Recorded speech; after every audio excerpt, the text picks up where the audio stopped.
right.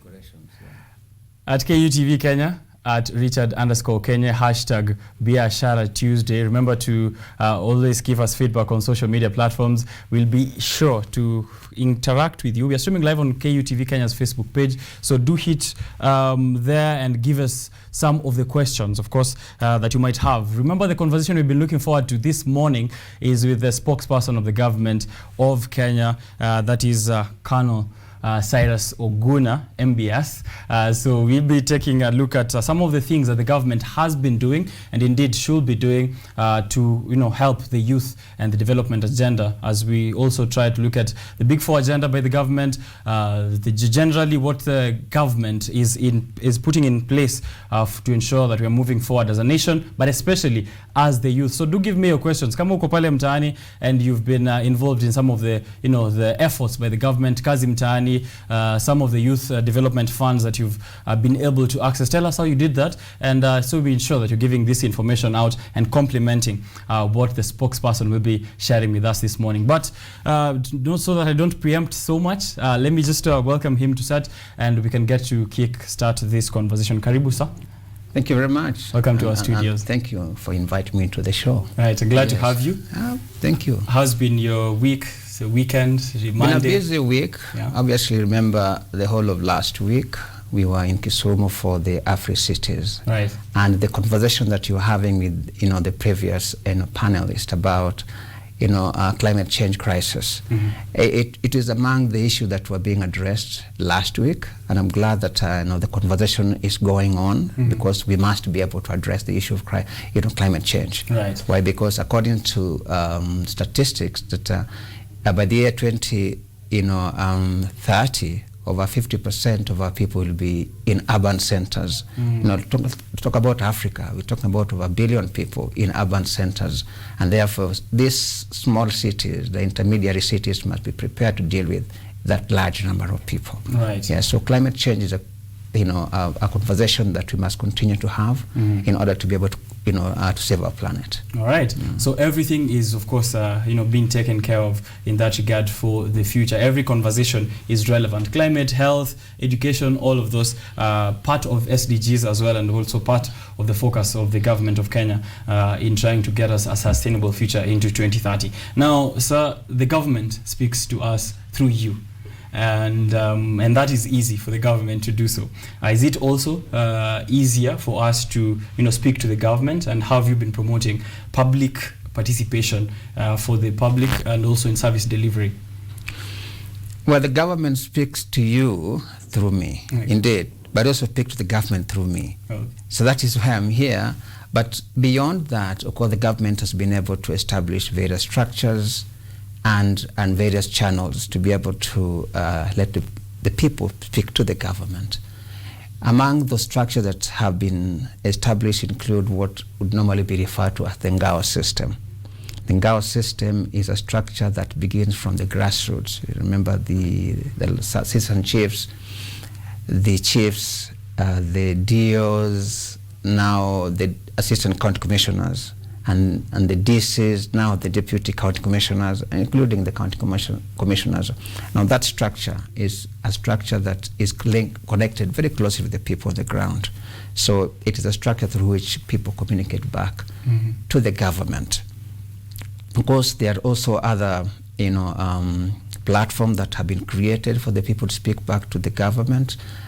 More so in the modern era, where we have got social media. Almost every ministry, not almost, let me just say all ministries have got social media pages through which or platform that people can be able to air their concerns to various ministries, and therefore in that context they're speaking to the government.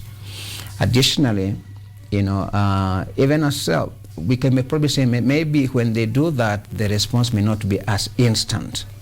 But to have an instant response back to the people when they speak to the government, we have also created a platform that we are calling Semana Spokes. Mm-hmm. It is an interactive platform whereby we communicate to Wanjiko directly, and Wanjiko communicates back to the government directly. Mm-hmm. So let me say there are many platforms that have been created for back and forth communication between the government and Wanjiko. But I also understand where your question is coming from. in the context that many people are sometimes a bit reluctant to come forward and speak to the government. But this again comes from what I would call colonial mentality, where people do not look at government as their own, that government is a foreign entity that is very devoid from them.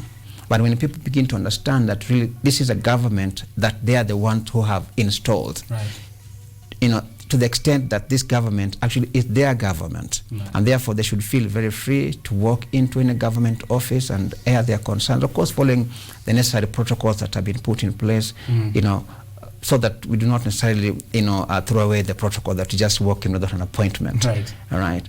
Yeah, so I think people must understand this is the government, and therefore they should feel free to come forward to any government office, seek any clarification, seek any services, and certainly will be speaking to the government. All right. Yeah. They have that channel, of course, from the channels are there. But also did ask about public participation. Yeah.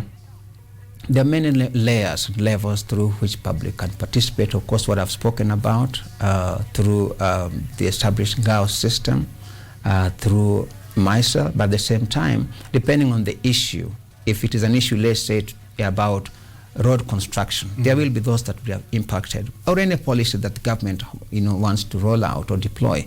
Before a policy or any project is undertaken, then the people who are impacted, who will be impacted by that project, will have to be consulted through different mechanisms. So a few times people go to the ground and they hold barazas and they talk to the people, then the people will give their views. I do recall that when we were doing the expressway, there were several meetings that were held with the residents of various estates that were to be affected, and they gave their concern, they gave their views, which were of course incorporated into the project, and certainly they were taken into consideration. Right. So yes, people are actually communicate and give their views regarding various policies and projects.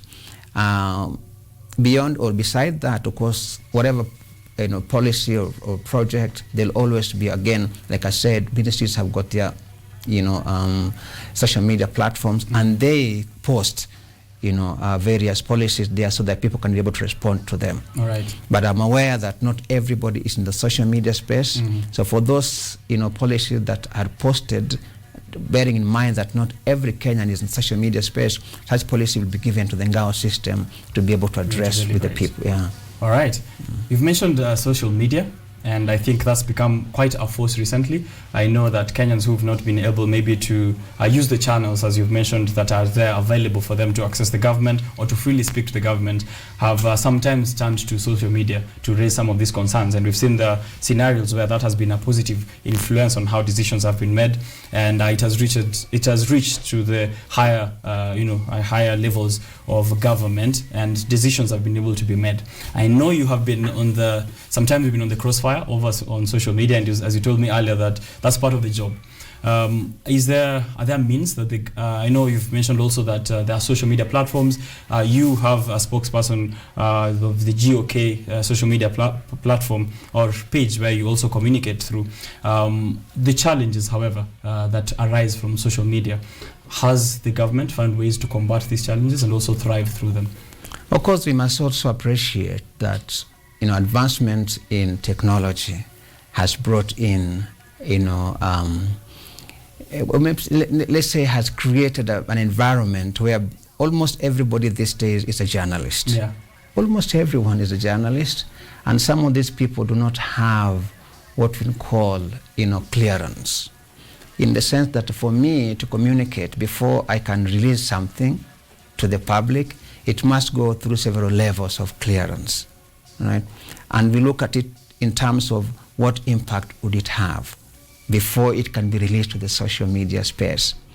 Now, for some of these, so-called, mercenary bloggers or journalists, they air anything, they release anything. So because of that kind of, call it proliferation of various media houses, various, journalists, some of which are not even trained. So that indeed impacted on how we can communicate as government, because then there's competition for the same Wanjiko. One way they want to listen to government, at the same time they want to listen to other bloggers, right? So as a government, we cannot be able indeed to muscle or even to muzzle them, because we are in what we call freedom of the media. Right. We have to also be able to obey the provision of the Constitution.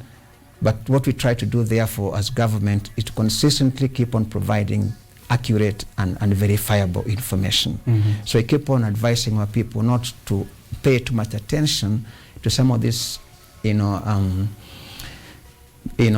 you can call platforms that are not verifiable, that maybe give information that has not been authenticated. But we can't necessarily, block them. Okay. Yes. All right. Apart from social media, there have been noticeable gaps in communication that is coming from different government agencies, yourself and the government. For example, recently we had the issue of SIM card registration. So the CAK was saying one thing, Safaricom on the other hand was saying something else. The population was confused. We had the issue of Huduma number some time back as well. People not clear exactly where they stand with deadlines and all of that. And I remember last year in December we also had the issue of vaccination deadlines, and there was information that if you don't get vaccination by this specific time, you're going to be denied government services unless those which are accessed through the web. And that also does leave the public somehow confused. Who do I listen to? As you said, do I listen to the government? Do I listen to other outlets? But sometimes it comes from listening to different entities of government. Are there ways to streamline how this information is disseminated? Let me put it this way. Sometimes people hear what they want to hear. Even in an environment where there is, accurate information, people still want to see other things, hear other things beside what has been said. Communication around Corona, for instance, is communication that was actually not necessarily within the domain of the Ministry of Health. It was actually within the domain of NAC. NAC is National Emergency Response on Coronavirus. So it was not necessarily a one-man show. However, somebody had to give out that information. But because it's a health-related information, then it had to be given to the Ministry of Health to be the one to release that information. But that committee comprised different entities, many entities. For instance, coronavirus impacted on education. And therefore, logically, you'll expect Ministry of Education to be a member there. It impacted on matters to do with, diplomatic relations, and therefore you take foreign affairs to be there. It impacted on health. Health is there. It impacted on transport, matatus and everything else. Transport was there. It impacted on agriculture. Ministry of Agriculture was there. Impacted on defense. So many entities were there to form National Emergency Response Committee. So whatever was communicated, something that had been agreed upon. However, the challenge now is in interpreting the message. For instance, when it was said that, if you do not get vaccinated, then you'll not be able to access government services. Of course, what was said is that, yes, I am vaccinated. You are not vaccinated. I also need to be safe. And I'm the one who's supposed to provide you over-the-counter service. Why can't you be vaccinated just like me? Right? So that is where people misunderstood the message. It's that if you want me to offer your service, then go get vaccinated, or alternatively access these services online if you cannot be vaccinated. Okay. But the idea that if you don't get vaccinated, then you'll not go to work, that was not meant for anybody. It was actually meant for government, employees, and that was clarified. Right. Now, talk about the issue of SIM card. The only agency for the government that is mandated to speak on behalf of the government in as far as that issue is concerned, either me or CAK. Now, Safaricom is not a government agency. You understand? That's a private entity. And therefore, a lot of time people tend to see Safaricom as an entity of government. It is not. All right? So any communication that has to come from a government will actually come from a government agency or entity. And CAK is one of those entities. So what the CAK says, sometimes it is said on the basis of what is being aired in the social media. So a government must also listen to its people. Right.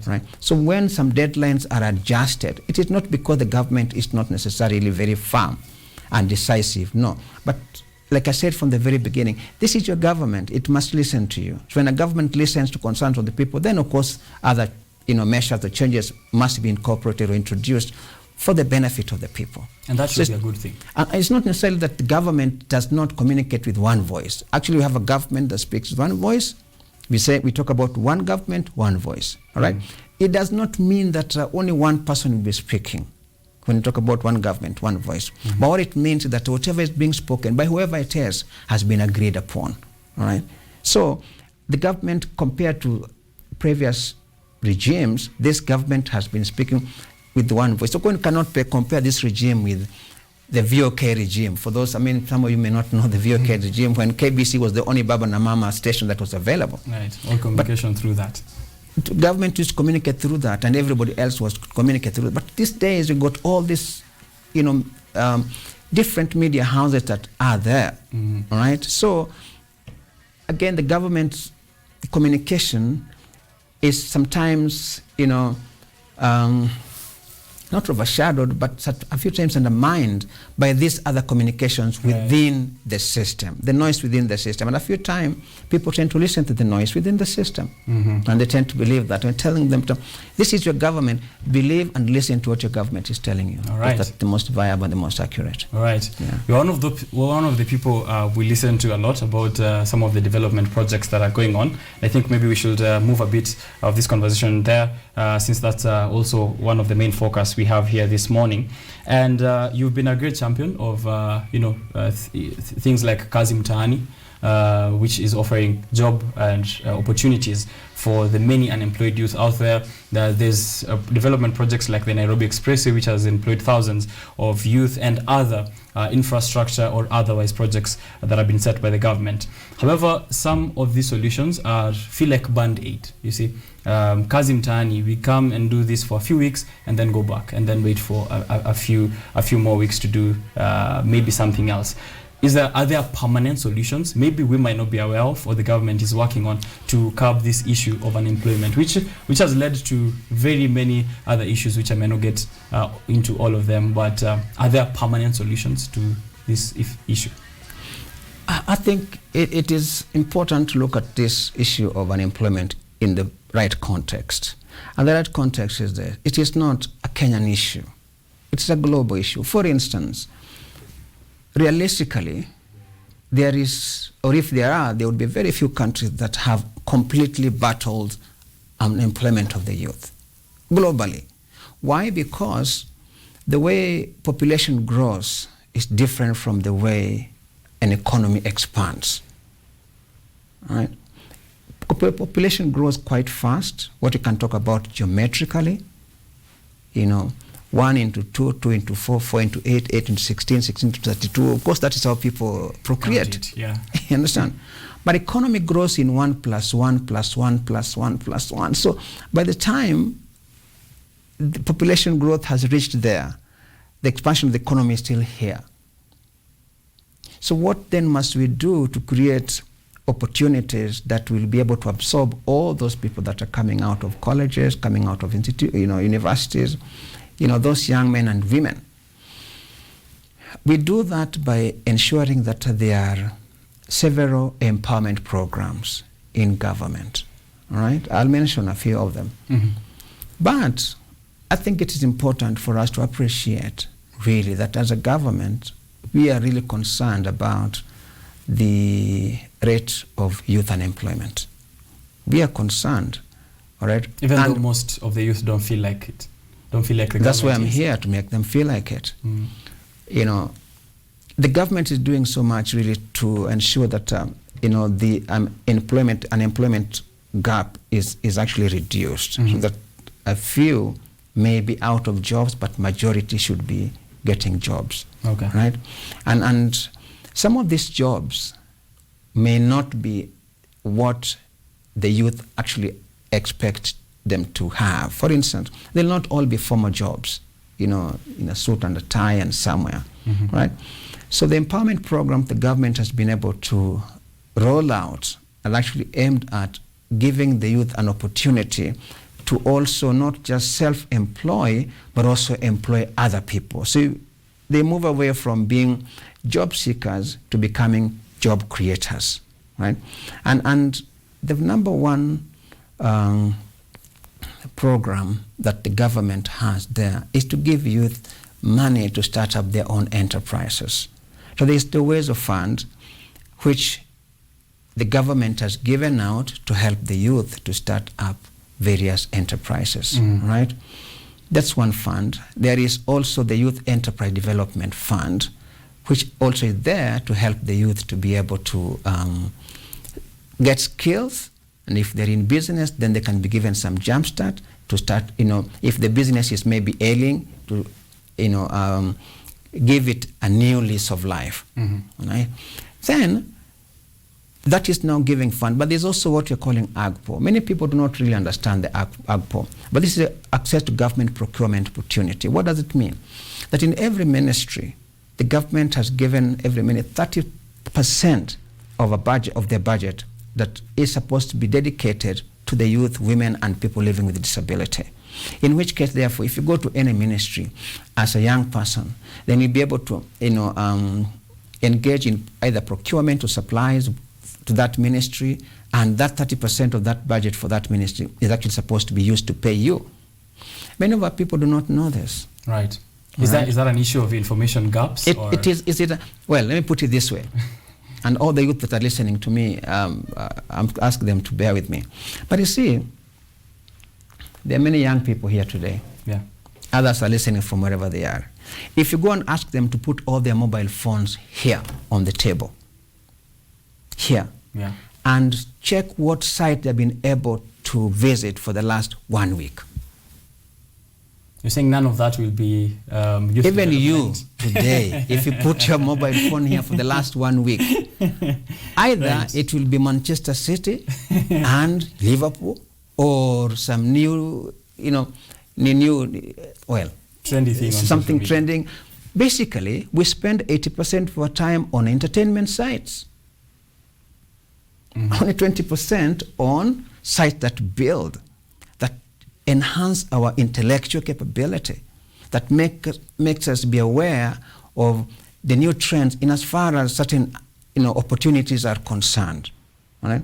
So if you're able to turn that around so that we have got 80% time spent on entertainment sites and then 80% spent on public service commission websites, right, or Ministry of website. Ask them at random, and this is something that can be verified. So it is not a question of not giving information. It's a question of people not necessarily taking government information seriously. Okay. All right? So if you're able to change that, we'll be able to know a lot more about what government provides. But in addition to that, let me talk about the ICT sector. We have the Nigeria Digital. And indeed today, because of information technology and advancement in technology by itself, physical borders have been collapsed. Today you can be here, but that's why you're cheering Manchester City. Yes, it's a team that you don't know, because you feel you're connected with them. Why? Because the physical borders have been collapsed. They are no longer existing. In which case, therefore, you can also be here, but your employer is in Europe. Your employer is in Southeast Asia. Your employer is in South America. And you're here. All right? So Nigeria Digital really creates an environment whereby young people can be able to access job opportunities anywhere in the world. But at the same time, they can also be able to advertise their skills anywhere in the world. And as we are speaking right now, about 1.25 million Kenyans, young people, are actually earning a living from online jobs. All right? 1.25, not a small number, but the number of jobs looking for people to do them globally are so many more than the people who are looking for jobs. Right. So really, I think it's a question of getting the right skills to be able to access these opportunities that are there. Okay. Now, you talked about Expressway, and it has employed many people. It started with about 6,000 and down to 4,000, 1,000. As of now, it's about 1,000. Right. All right? But that's just one project. Talk about the various projects that are rolling out in the country as far as affordable housing is concerned. Construction industry is doing so well. We have got also other roads that are being constructed. We've got Lamu Port at Lamu that is, is still being constructed. We've got Dongo Kundi in Mombasa. We have the Nakuru Airport being constructed. There is the shipyard in Kisumu. All over the place, there is something that is happening in terms of construction, in terms of project coming up. The people working those projects will not be my age, I can tell you. They'll be young people, right? So let's not focus too much on one a project and forget all this, or one program and forget all these others. Indeed, I am not saying that we are where we want to be. No, but we are moving to a place whereby, if a young person wants to get engaged, there will be sufficient resources to be able to help that young person to be able to be someone. Let's move to maybe leadership positions. Yes. We know that, yes, maybe as you've mentioned, people who will be working these jobs in the expressway, the Lamu port, the airport, are going to be young people. But then when it comes to, positions of power, leadership, appointments to, higher positions like parastatals and committees that the government might be setting up, we don't see young people often. Is that something that you should be concerned? Well, before I answer that, let me just give you another scenario. As young people who are listening to us today, is that recently, DR Congo joined ESC. It's a member of ESC, DR Congo. Yeah. What does that mean, really? It means there's another opportunity that can be exploited by our young people. When you move around various estates in this town, you get many Congolese who are here. Some of us today maybe speak or dress like Congolese, some of them like Nigerians. But we should also be willing and eager to go to Congo, to go to Nigeria and conquer there. All right? Because the president has done so much by ensuring that DR Congo is now a member of the ESC community. How many of us see that as an opportunity that can be exploited? Additionally, Equity Bank has put funds aside that if there's anyone who wants to start up any enterprise in Congo, they'll be able to fund it. How many of us are aware about this? Very few, I'm sure. All you need to do is to learn a bit of Congo money before you go there. So when you go there, you can speak a bit of Congo and you'll be accepted. Now, coming back to this, the employment of young people in positions. Of course, the government has been very, very, active and taken front lead in ensuring that young people are given opportunities. I can recall that there are many CAS who are young people. For instance, in the ministry that I come from, that is Ministry of ICT, Innovation and Youth Affairs. It has, I think, the youngest TA in the name of Nadia Abdallah. Right, Nadia Abdallah, yes. All right? But also another young person called Cass Maureen. Also in the Ministry of Trade, David Osian. These are people in their 30s. Also, Zach Kinuthia, who was Minister of Education then, and now Minister of Sport. Those are young people that the government has been able to give positions. Understand? So I think it's a narrative that is being peddled out that the government is not concerned about young people, but there must be a mixture of youth and experience. Okay, fresh energy and experience. Yes, fresh energy, youth and experience, really. And that is what the government has been doing over time. So I think the narrative that has been, that's being peddled there is a government that is, in any case, in all ministries, if you go today, who are there? Go to IEBC. These clerks who will be managing the elections, or even who will be recording the various managing various polling stations and election clerk. These are young people, and I can tell you that IBC did not want anybody beyond the age of 32. Those are young people. Okay. So when you talk about really that the government is not employing or even concerned about giving young people, of course, positions that are elective will never be given. Yeah. Definitely. You have to fight for them. So there is no way you can say that the government will give you now to become a governor as a young person. The government is not can't do that. But your people, where you come from, if they think that you are good enough, they will be able to ask you to vie, and then they elect you. So elective positions is out of the province of the government. But appointment, the government has been very, very active in ensuring that young people, young women and men are given those positions. Just mentioned a few. Okay. Yes. Now, There's something that the government can do. Maybe they might not give us elective positions, is give us a grant on HELB, which is the question I've received most since I announced that you'll be here on this set. Now, the issue of HELB, repayment, are there means that the government can help in repayment plans, or offer it as a grant, student loans in general? Or because this has become an issue even during clearance, getting jobs, some employers require, I know that was recently done away with, but still has been an issue that immediately after graduation, students have to work really hard to pay back these loans. Is there a remedy to this situation? I know it's been there for decades now. I think the issue of HELB also need to be looked at in context, and also in the context of being mindful of your neighbor, because this is a revolving fund. What that means, that is the fund that has to be given back so that somebody else can benefit from it, right? So if it is given out and it is not given back, what about those who are coming from, behind us? However, we see subsidies in other sectors of the government. And already it has been subsidized, as it were. I think it's important to appreciate this. Let me tell you something, and also young people who are listening to me today, is that we are a country, not a government, let me talk about a country that has invested so much in its youth because it understands the importance of youth, that is trained, that is well skilled, that has the competencies.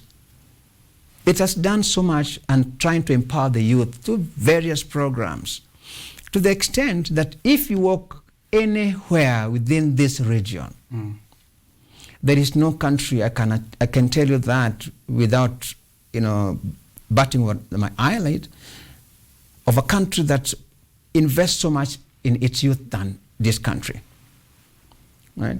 So really, even as a people, we should be concerned about what our government is doing for us, and also ask ourselves, how then can we also be able to contribute to the government? Right? So that the other person coming from behind you, your brother, your sister, can also be able to get the same access, the same education that you got, right? The government resource envelope is the same, right? Mm-hmm. Once it's expanded, it expands so much that we are able to discover oil, we have discovered other mineral resources that become,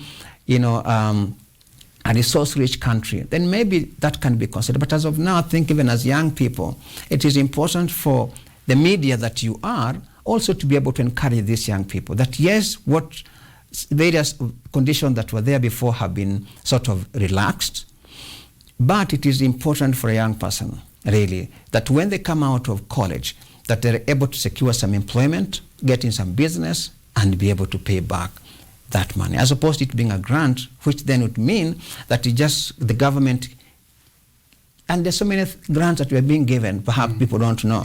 Right now, the government is paying, paying a subscription for vulnerable families to the tune of 6 million Kenyans, vulnerable households, for health.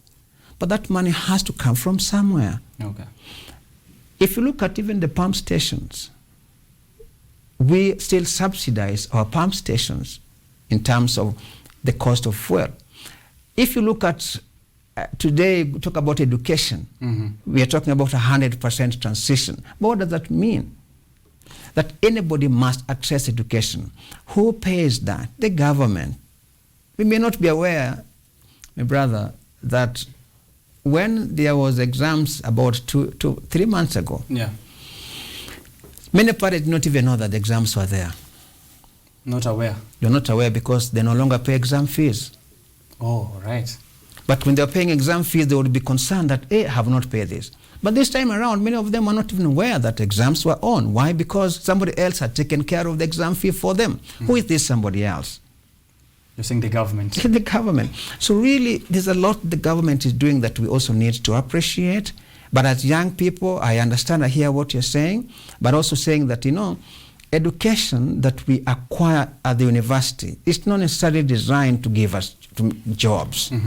Not really. All right, so there's this common theme, of course, when we discuss this issue that is rising, is that there are resources, there is information, there are ways that the youth can empower themselves. And while we ask these questions and lament on social media or in the media, as we are at the moment asking such, are we entitled? Does it communicate a sense of entitlement? I don't think it's a sense of entitlement in that sense, but I'm thinking that perhaps the media in a way have contributed to the feeling of hopelessness that we hear, not just in the youth, but also in our people. The media perhaps has actually perfected the art of negativity as opposed to the art of positivity. Of course, when you hear something negative all the time, you tend to believe that it's actually entirely true, which may not be the case. You understand? You know, a government or a media house that is able to build resilience in its people, that we may not be where we are, but we made some progress and we are inching toward where we want to be. You know, so the media must also be able to help the youth to have that positivity in them. And I think therefore the youth that feel a bit hopeless, it's not because they want to, but it's a narrative that has been peddled for far too long by our media. Okay. Right? So to the extent that even what is good for them, that they can be able to see and exploit, maybe some of them do not see it as really true. I can give you a quick example. Right. Sometime 2 years ago, the government advertised internship position. It's a 1-year position within the civil service in government. And initially, there were 18,000 applications for 4,000 positions. But then we wanted 4,400. So after sieving out, then the government again advertised for 400. Right. Forget about the initial 4,000. Now for 400, applications were 20,000. Wow. But what is the difference between 18 and 20,000? It's because initially people did not believe that this is true. So when they heard so and so has been given internship for this position, then they decided to believe it, right? So what I'm basically saying that some of the services and programs that have been rolled out by the government targeting young people, some of the young people do not want to take advantage of them because they don't believe that it is true. Why? Because some of us want to walk into a government office with our ID card and walk out with money. It can't happen. It cannot happen. It cannot happen. There are procedures that must be followed. Some of young people do not want those procedures, right? But this money belongs to you, me, and him, and her as well. So you have to follow procedures. And for accountability. Okay. Yes. So I think what your young people should do is that identify these programs, see which one fits you, and then go and pursue it. They are in the various ministries. Of course, Kenya Youth Council is there. National Youth Council has got many of these programs. Even at the grassroots level, at the county commissioners level, all these programs are there. Yes. One of the opportunities that the youth have been trying to take advantage of course, for the longest time is abroad. As you said, we should also try and look outside. And the places that we've looked, we faced East, the Middle East, the Gulf region, which has been very popular with getting some of those domestic jobs for the youth from Kenya. However, we do understand some of the issues which have arisen through the abusing and trafficking of some of them. And continuously there are still advertisements, even this morning on the dailies, for opportunities for people to go to the Gulf region and the Middle East. I see videos on social media of people complaining of the dire situations they're in. However, I do not know if there are government efforts currently which are geared towards reducing these effects of this issue of trafficking and abuse, which has been going on for quite some time now. Let me give you a scenario. When you are going out of a country, for instance, you're going out of Kenya to, say, Ghana, we have a High Commission office in Ghana, which you would normally refer to as embassy, all right? So when you get to Ghana, the first thing you must do is to report to the embassy or the High Commission that I am so and so, I'm coming from Kenya, and I am here for ABCD for this job, and my employer is so and so, and this is where I'm going to live, all right? So that there's accountability, you can be traced. Many of our people do not do that. They go incognito, they get to Saudi or whatever place, nobody knows that they're there, right? And therefore it is important that when you get, some kind of, a job promise like that one, the first thing that you must do really, embassy here, sorry, not embassy, but foreign affairs here has got a desk dedicated to that, to verify really, is this legit? Many a time our people do not want to do that. They want to do these things quietly, all right? The person who is actually fronting for you, like the broker, so to speak, is it somebody that has been registered by the Ministry of Labor? Mm-hmm. So these are things that people must do. So many a time people get into some very shady kind of organizations that ultimately end up being either organization to undertake trafficking, or people who get into organ harvesting. There's no way we can blacklist this? And that's why it is important. We cannot blacklist everyone. It's not possible. But then when there's an agency, it says the agency is in Saudi Arabia. I'm giving an example. And we have got Saudi Arabia embassy here. If you go to Foreign Affairs, they'll run that information with the embassy here. Is this legit? Then there is no. Then you don't do that. You don't go there, right? But our people, either sometimes the question of maybe not knowing this, or maybe ignoring it if they know it. So I think you have a responsibility as the media to educate our people who wish to go to. We cannot stop them from going, honestly. But we can only equip them with the necessary information before they go, what they need to do, which is out there in Foreign Affairs websites, our own Foreign Affairs website, so they can be able to read before they go out. There are procedures that must be followed. Okay. Yes. Elections are coming up, sir. Yes. In a few months, August 9th. And we do know that youth can be used, negatively so, as an instrument of violence during these occasions, right? And with cases of unemployment on the rise, and we know issues, COVID-19 issues, and the border industry being large and also being a very big part of some of these campaigns, and a huge percentage of them being the youth, 75% of the Kenyan population, or right about there, being the youth.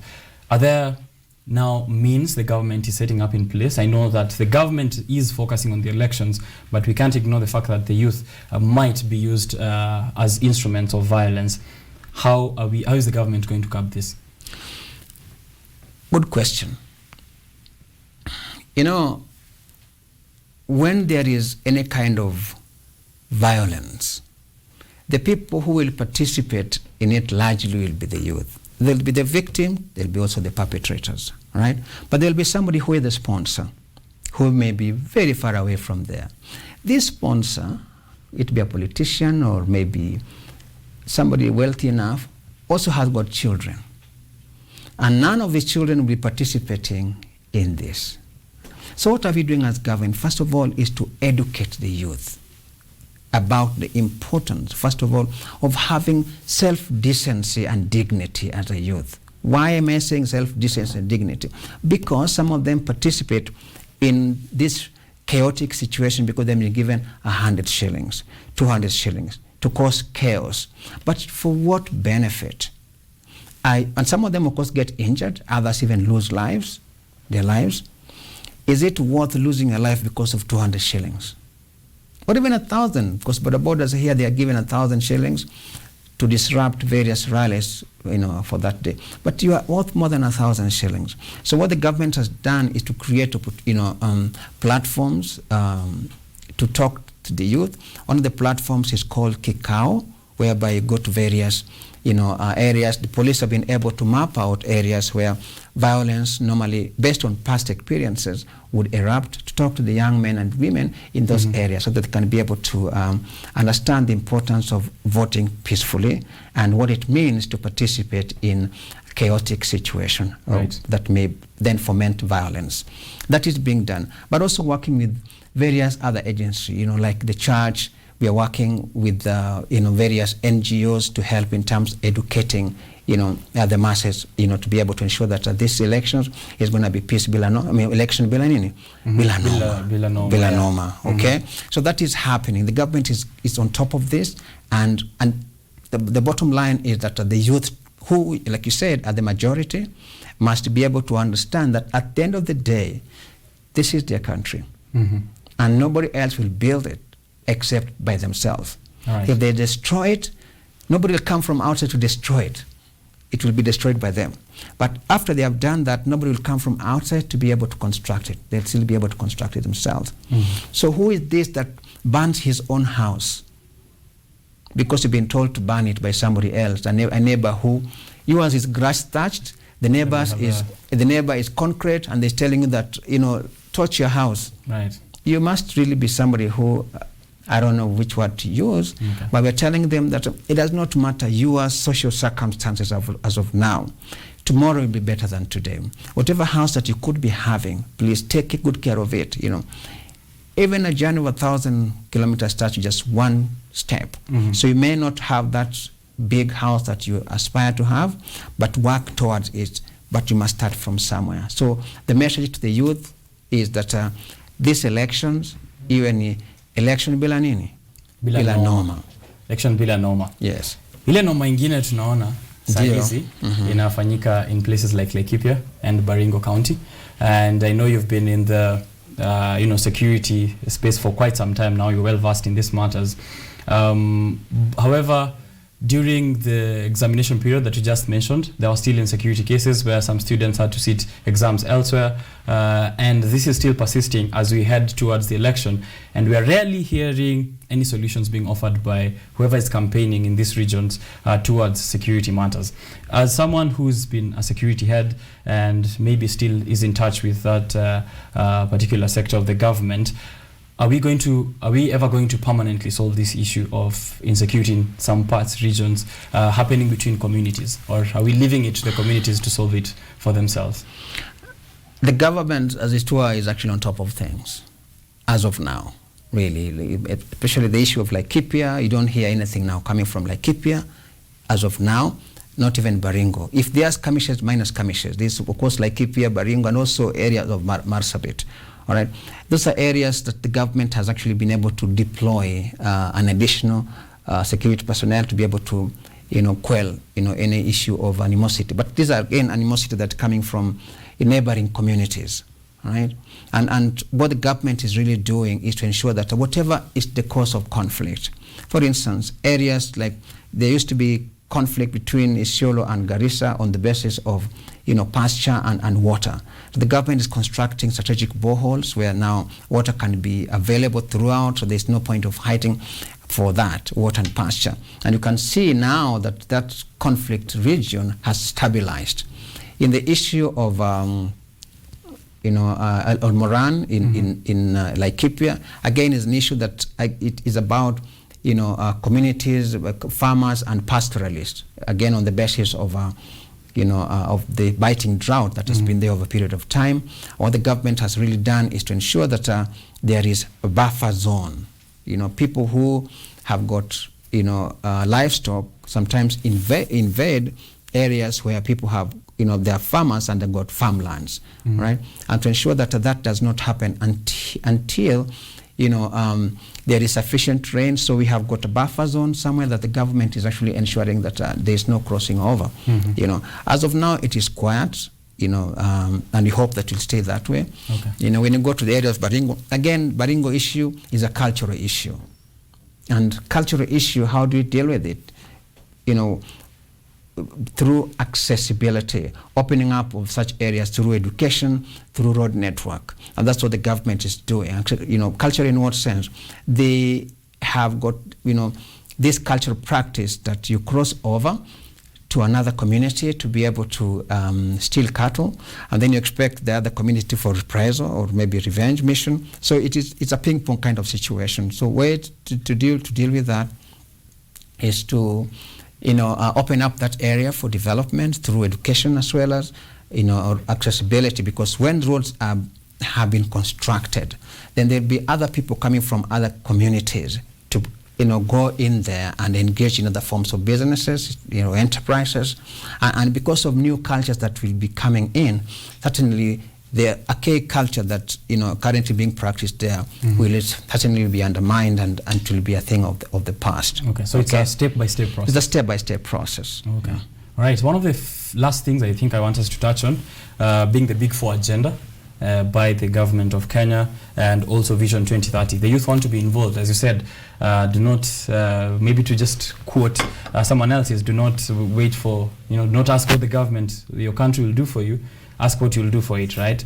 And one of those things the youth want to be involved in is Vision 2030 and the Big Four agenda. Is there a place for the youth there? And are there any other opportunities that we may not be aware of in these two areas that I've mentioned that they can actively participate in? The Big Four agenda has got those pillars. Talking about food security, affordable housing, manufacturing, and universal health coverage. All these pillars, there is opportunity for everyone, including the youth. Let me give an example of affordable housing. I just mentioned that there is, opportunities in construction. And most of the areas where construction have taken place, the people who have been employed there in large numbers are the youth, right? We have got construction at Park Road, we've got construction at Pangani, there's construction at Javanji, there's construction at Lukenya, there's construction in Bondeni, Nakuru, there's construction in Kisumu, there's construction Pakistan in Mombasa. Many of the people who have been employed there are actually the youth. Even talk about, I mentioned the expressway, from 6,000 now coming down to 1,000. 90% of those who are employed there are the youth, all right? Talk about food security, and we're asking young men and women. Food security here, basically talking about agriculture. And our statistics show that many young people do not want to make their hands dirty. Mm-hmm. They want agriculture that is automated, that is mechanized. And that is where we are moving to. But we're telling young people that it is important for them also to participate in agriculture, all right? We did the 4K Club that was launched last year by the head of state. Mm. And that was to reintroduce, the importance of agriculture very early, in the early days when people are still in school. So agriculture is another environment, or another area where young people can be able to participate in and contribute to food security in the country. Mm. Manufacturing is the same, and manufacturing is big in this sense that, there are many opportunities to manufacture, even applications, programs that can be used, to power some of these devices. Mm. That is an area for young people to participate in. But what I'm saying, to be called that now come young people, that will not be there. Young people must be creative, must be innovative, must just for space in terms of their their ability to be able to, come up with an idea and run with it, honestly. So the idea of being called to come and sit here and take this position, that is now something that is been overtaken by events. Okay. Right now, globally, the youth are actually jostling for their space because of their power to create, their power to innovate. Let's see that also in government. All right, Vision 2030 mentioned. Indeed, Vision 2030, one of the pillars, there's 3 pillars, social, political, and economic. All right, let's talk about social pillar. The social pillar is where we have got education. And remember, we're talking about 100% transition right now, including TVET, that nobody is supposed to be left behind, right? Everybody must be able to acquire some skills. Once you have the right skill set, that you can be able to not just be employable, but also to be able to be creative and start up your own enterprises. Then the youth will be able to, they are the ones who must push this country to the next level. We are talking about Vision 2030. I personally believe that we are not moving to Vision 2030. We are already in Vision 2030, as it were, because some of the,